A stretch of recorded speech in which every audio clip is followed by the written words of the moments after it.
Olá, irmãos, graça e paz. Hoje eu quero compartilhar um pouco com você sobre a forma como Satanás opera em nossos dias. Como que ele trabalha contra você. Vou apresentar também 3 verdades essenciais que nos ajudam a se manter firmes contra todas as ciladas de Satanás. Em 2 Coríntios 2, verso 11, Paulo traz algumas instruções ali dentro do contexto. E no verso 11, ele apresenta a finalidade dessas instruções, para que Satanás não alcance vantagem sobre nós, pois não ignoramos os seus desígnios.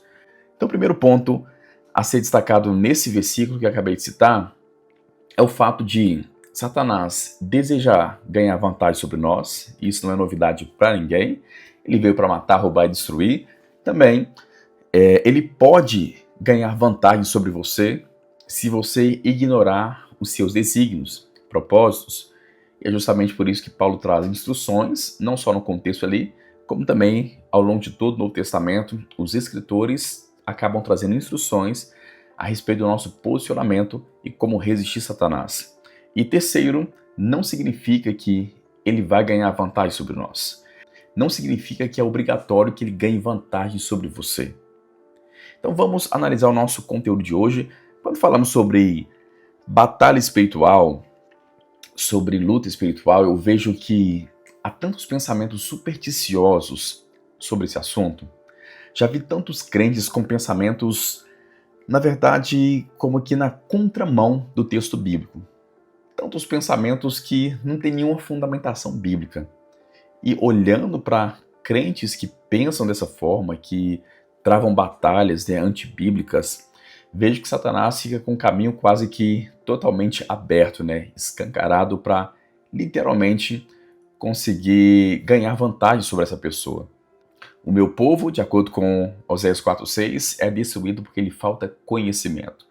Então vamos entender como que Satanás trabalha hoje. E não é novidade para ninguém que estamos em uma luta, em uma batalha diária.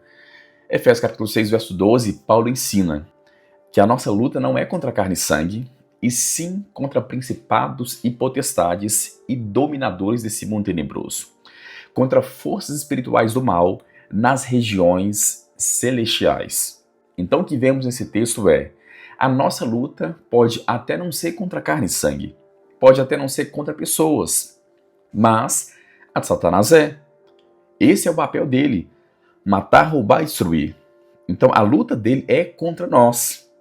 Mateus 16, verso 23, Jesus mencionou que Satanás não cogita das coisas de Deus, e sim das dos homens. A palavra cogitar ali significa refletir, pensar.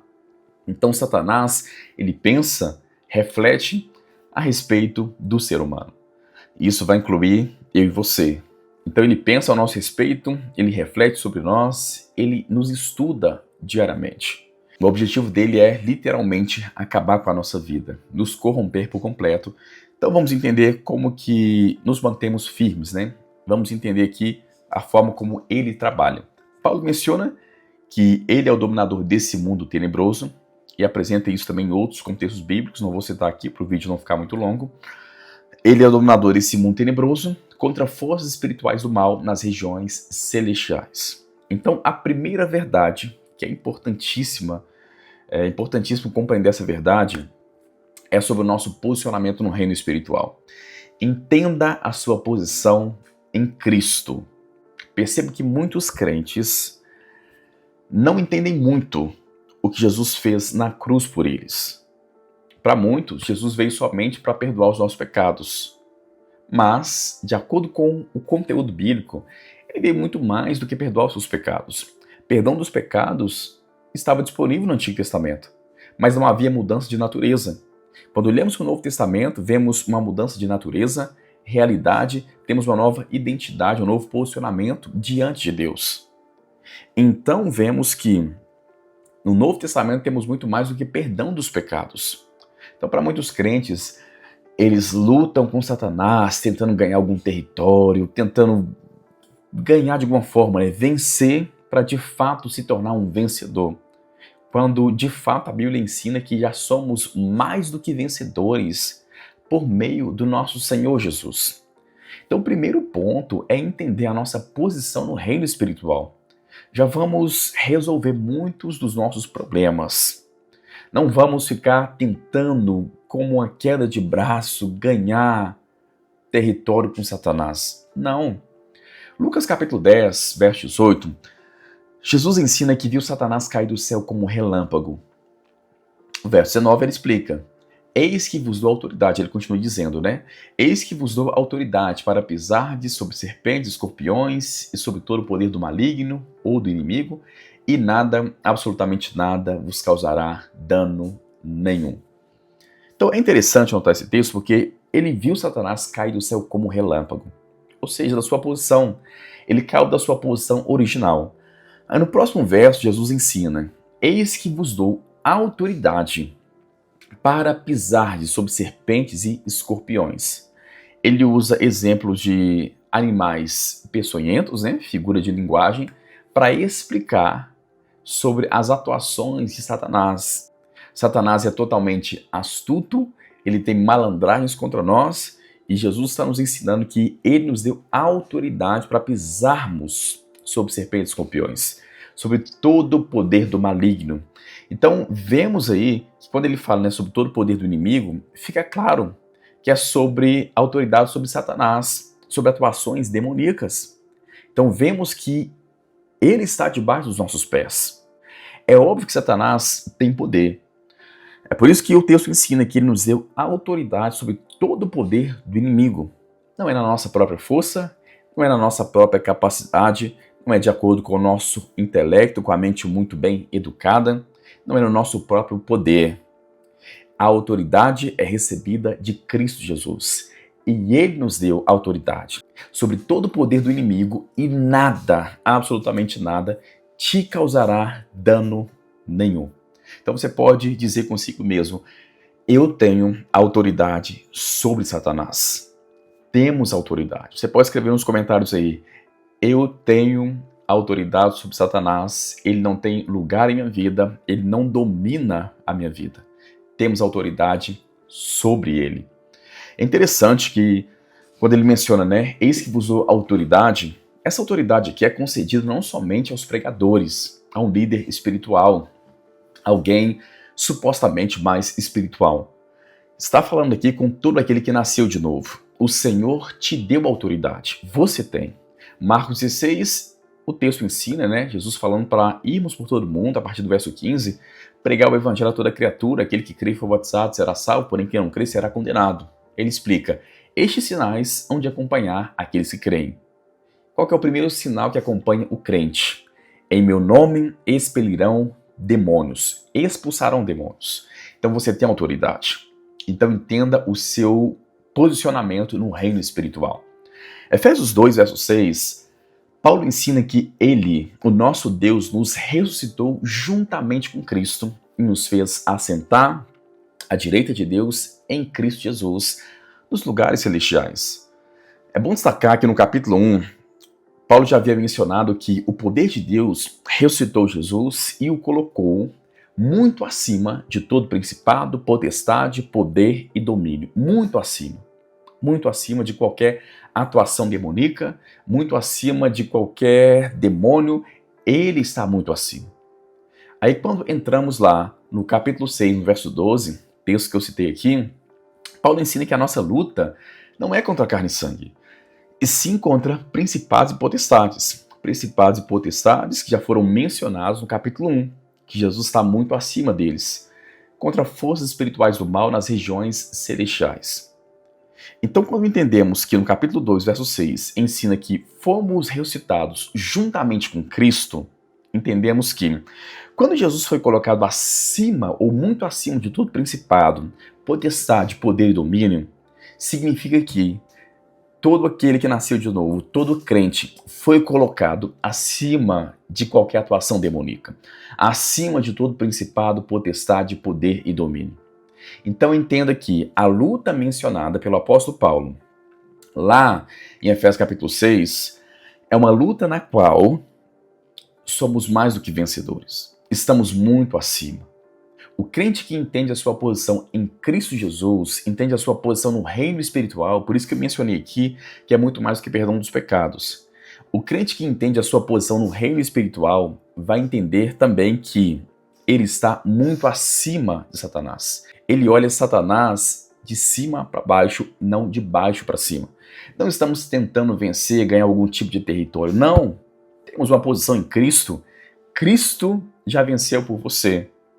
Hoje somos mais do que vencedores. Então você pode dizer consigo mesmo aí, maior, 1 João 4,4, maior é aquele que está em mim do que aquele que está no mundo. Então esse é o primeiro ponto. Antes de tentar entender como que ele trabalha, a forma como Satanás opera, é entender, não, eu tenho domínio sobre ele. Eu não preciso dar lugar ao diabo, como diz Efésios capítulo 4, verso 27. Não deis lugar ao diabo. Jesus mencionou no Evangelho de João, vem o príncipe desse mundo e ele nada tem em mim. Então, se não tinha nada em Jesus, não precisa ter nada também em você. Então, vamos para o nosso segundo ponto aqui, é entender a forma como Satanás opera hoje. 2 Coríntios 11:3 está escrito, mas receio que, assim como a serpente enganou Eva com a sua astúcia, assim também seja corrompida a vossa mente e se aparte da simplicidade e pureza devidas a Cristo. Então, Paulo está ensinando aqui que Satanás trabalha hoje da mesma forma como trabalhou lá no princípio. O objetivo de Satanás é corromper a sua mente, assim como corrompeu a mente de Eva, a mente do primeiro casal. Porque, embora o pecado teve a sua consumação na carne, na desobediência do primeiro casal, a ordem que Deus tinha dado, no momento em que eles desobedeceram e comeram do fruto que não podiam comer, ali obviamente se consumou o pecado. Mas de acordo com esse texto, o pecado ele começou a ser trabalhado não na ação em si, e sim na mente, nos pensamentos. Até porque toda ação que temos em nosso corpo sempre tem pensamentos que antecedem a ação. Nunca é o meu corpo, o nosso corpo, que vai dizer para a nossa mente o que ela vai fazer. Sempre ao contrário. A nossa mente envia informações para o nosso corpo. Toda ação que temos no corpo sempre tem pensamentos que antecedem a ação. Então devemos entender que o alvo de Satanás, o alvo principal, o campo de batalha é a nossa mente. A nossa mente é o campo de batalha. Dessa forma que ele trabalhou com Eva lá no princípio, corrompendo a mente de Eva. Ele tenta corromper hoje a nossa mente também. E obviamente que se a nossa mente for corrompida, se a sua mente for corrompida, toda a sua vida será comprometida. Toda a sua vida será corrompida. Porque, como mencionei aqui, tudo que fazemos é resultado, obviamente, de pensamentos. A ação que temos em nosso corpo sempre tem pensamentos que antecedem a ação. Então eu devo observar o que está ocupando os meus pensamentos. Você precisa observar o que está em sua mente. Esse é o alvo de Satanás. Dessa forma, ele nos separa da simplicidade e pureza que é devida a Cristo. Como que ele vai interferir na nossa pureza diante do Senhor, na nossa devoção ao Senhor? Ele começa a fazer isso operando em nossa mente. Satanás não tem acesso ao seu espírito, não tem acesso à sua nova natureza em Cristo, mas ele consegue ter acesso à sua vida por meio dos seus pensamentos. Então, entendendo que o alvo principal de Satanás é trabalhar com a sua astúcia na nossa mente, entendemos que hoje ele trabalha por meio dos nossos pensamentos. Então, esse é o segundo ponto. Agora vamos aprender como que nos mantemos vitoriosos sobre essa situação. Como nos mantemos vitoriosos contra todas as ciladas de Satanás contra você, contra o crente.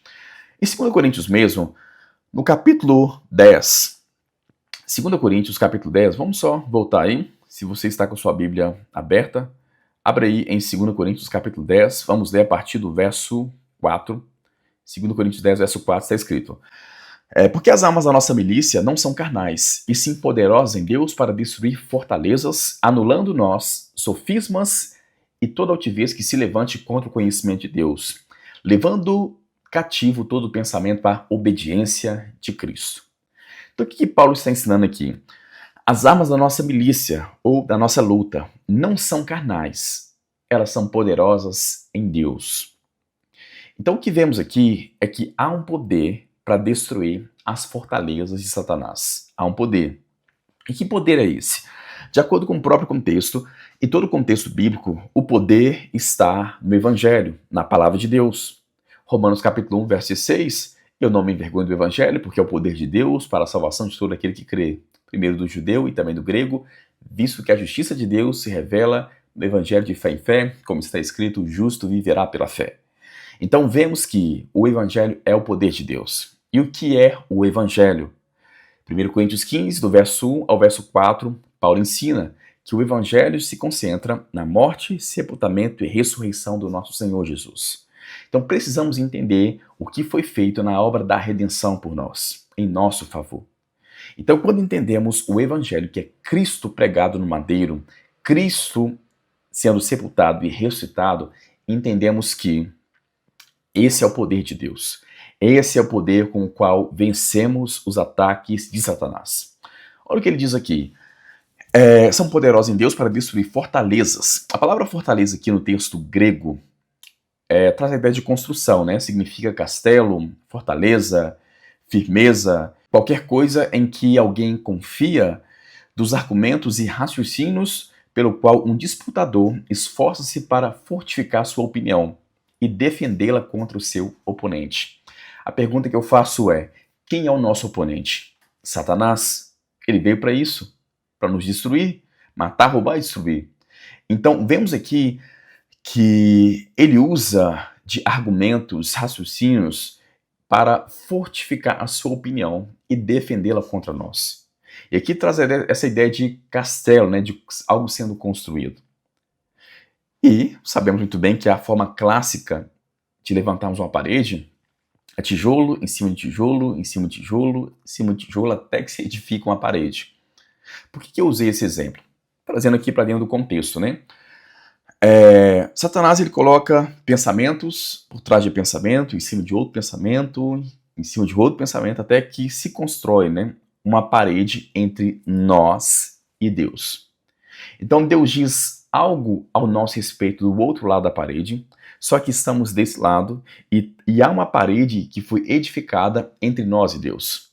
Então não conseguimos ver o que Deus diz ao nosso respeito e também não conseguimos ver Deus, o auxílio dele, não podemos, a partir de então, entender quem Deus é, entender quem nós somos. Por quê? Porque estamos como que obcecados por esses pensamentos, dominados por ele. Satanás faz isso para se opor contra nós, para destruir a nossa vida. Como disse Paulo, para corromper a nossa mente. Então uma parede é construída, edificada entre nós e Deus. E não é com o primeiro pensamento. Ele é insistente. O bicho é insistente. Ele vai colocando pensamento em cima de pensamento, comendo pelas beiradas, devagarzinho. Como a banho-maria, né? Vai devagarzinho ali, de forma sorrateira, até que ele torna a nossa mente totalmente obcecada, dominada por pensamentos que vêm dele. Pensamentos que vêm dele. E é claro que Satanás não é onisciente, assim como eu e você também não. E deixa eu te ajudar a entender a forma como isso acontece. Ele não tem o poder de saber o que estamos pensando, né? Mas deixa eu te dar o seguinte exemplo. Não pense em um Fusca amarelo com as rodas vermelhas. O que eu quero te mostrar com isso? Não somos oniscientes, mas quando eu falei não pense no Fusca amarelo com as rodas vermelhas, automaticamente você pensou no pensamento ou na sugestão que eu acabei de sugerir aqui. A partir de então, a forma como você se comporta, eu sei se esse pensamento deu certo ou não. Eu sei se isso interferiu ou não em sua vida. Eu sei no que você está pensando a partir de então. Da mesma forma, Satanás ele libera sugestões em nossa mente. E a forma como nos comportamos diante das sugestões, ele sabe se deu certo ou não. Ele começa a nos dominar com as suas artimanhas, malandragens. A palavra sofisma aqui no texto grego significa pensamento, razão, tal como aquele que é hostil à fé cristã. Então reforça mais uma vez que o alvo de Satanás é a nossa mente, os nossos pensamentos. Pensamentos que é hostil à fé cristã. Então vemos aqui que ele trabalha em nossa mente. E geralmente esses pensamentos são na primeira pessoa. É como se fosse você pensando. Satanás coloca na primeira pessoa como se fosse você pensando. Então você fica tomado por aquele pensamento até que você passa a agir exatamente conforme você está pensando. Eu não posso impedir que uma pessoa bata, que toque a campainha da minha casa, mas eu posso impedir que essa pessoa entre e sente no meu sofá. Da mesma forma, eu não posso impedir que pensamentos venham à minha mente, mas posso impedir que eles permaneçam. Então devemos entender que não podemos impedir que os pensamentos venham à nossa mente, mas podemos impedir que eles fiquem.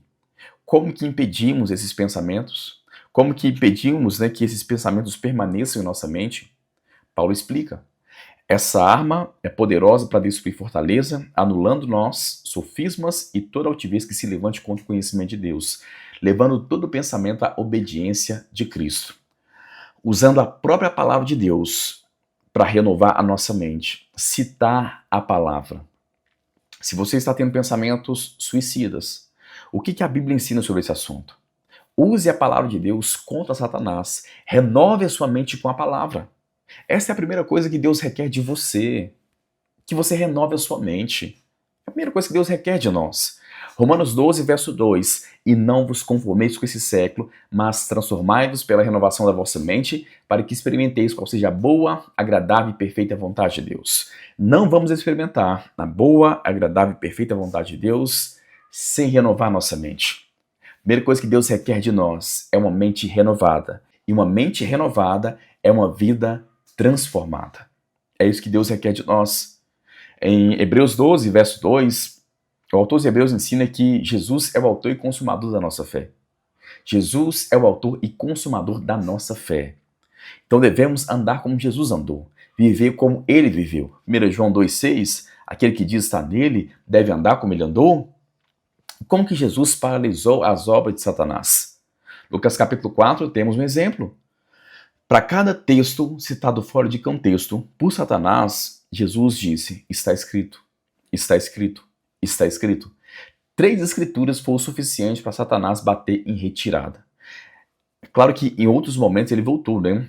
O texto menciona que ele se retirou até o tempo oportuno, ou em outros momentos que ele voltou para tentar Jesus. Mas ali vemos que Jesus resistiu Satanás com a palavra. Porque no momento em que colocamos a palavra de Deus em nossa boca, estamos colocando o próprio Deus em nossa boca. No momento em que liberamos a palavra, estamos liberando o próprio Deus para a situação. No momento em que mantemos a nossa mente renovada pela palavra de Deus, estamos nos mantendo firmes contra todas as ciladas de Satanás. Aprenda a usar o nome de Jesus. Aprenda a colocar a palavra de Deus em prática. Aprenda a usar a palavra. Não é somente para ler, não é somente para o Salmo ficar aberto, ou a Bíblia ficar aberta em sua casa, como se ela aberta fosse trazer algum benefício para você. A palavra de Deus ela deve ser lida, estudada, deve ser colocada em nosso coração e na nossa boca. É dessa forma que você prevalece contra todas as ciladas de Satanás. Então, para resumir aqui, na verdade, para reforçar o que eu ensinei durante o vídeo, primeiro ponto é, entenda a sua posição em Cristo, depois entenda a forma como ele trabalha hoje, trabalha em nossa mente. Então, o alvo principal são os nossos pensamentos, então, obviamente, devemos pensar naquilo que estamos pensando, devemos renovar a nossa mente com a palavra de Deus. Segundo à medida que renovamos a nossa mente com a palavra, na verdade, terceiro, à medida que renovamos a nossa mente com a palavra, podemos usar a palavra de Deus contra Satanás. Se você foi abençoado com essa mensagem, não se esqueça, deixe um comentário aí, glória a Deus, aleluia, comente algo. Grande abraço, até o próximo vídeo.